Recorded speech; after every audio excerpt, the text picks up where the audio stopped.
మంచిర్యాల జిల్లా సింగరేణిలో సంవత్సరానికి 5 కొత్త గనులు ప్రారంభించాలని తెలంగాణ జాగృతి హెచ్ఎంఎస్ గౌరవ అధ్యక్షురాలు ఎమ్మెల్సీ కల్వకుంట్ల కవిత అన్నారు.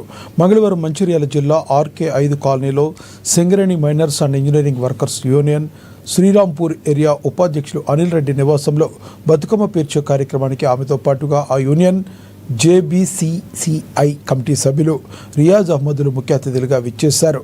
గత ప్రభుత్వ హయాంలో సింగరేణి కంపెనీకి వచ్చిన వార్షిక లాభాల నుండి ప్రతి సంవత్సరం 5 కొత్త గనులు ప్రారంభించాలని ప్రతిపాదనలు చేసినట్లు ఆమె వెల్లడించారు. ఆ ప్రతిపాదనను కాంగ్రెస్ రేవంత్ రెడ్డి ప్రభుత్వం అమలు చేయలేదని ఆమె అన్నారు. ఇక్కడ బొగ్గు గనులు ప్రారంభమైతే నిరుద్యోగ యువతకు ఉద్యోగ ఉపాధి అవకాశాలు మెరుగుపడతాయని స్పష్టం చేశారు.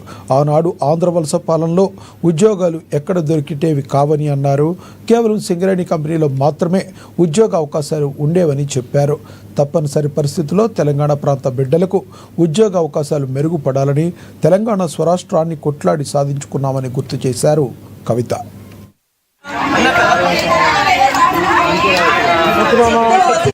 జాగృతి ఏం చేస్తుంది అన్నది సింగరేణి కార్మికులు నిర్ణయించాలి.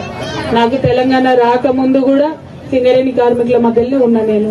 అప్పుడు కూడా ప్రతి సంవత్సరం ఏదో ఒక చోటుకు వచ్చి బతుకమ్మ చేసుకున్నా. ఇప్పుడు కూడా అదే చేస్తున్నా. రేపు పొద్దున కూడా నేనేం చేయాలన్నా సింగరేణి కార్మికుల దగ్గరికి వస్తా ఫస్ట్. ఆ తర్వాత నిర్ణయం తీసుకుంటాం. ఏ నిర్ణయాలున్నా సమయాన్ని బట్టి అవసరాన్ని బట్టి ప్రకటిస్తాం. ఎందుకంటే నా ఒక్కదానికి లాభం కోసం కాదు కదా ఏం చేసినా కూడా అందరికి మంచి కోసం చేయాలి. దానికోసం ప్రయత్నిస్తాం. కేసీఆర్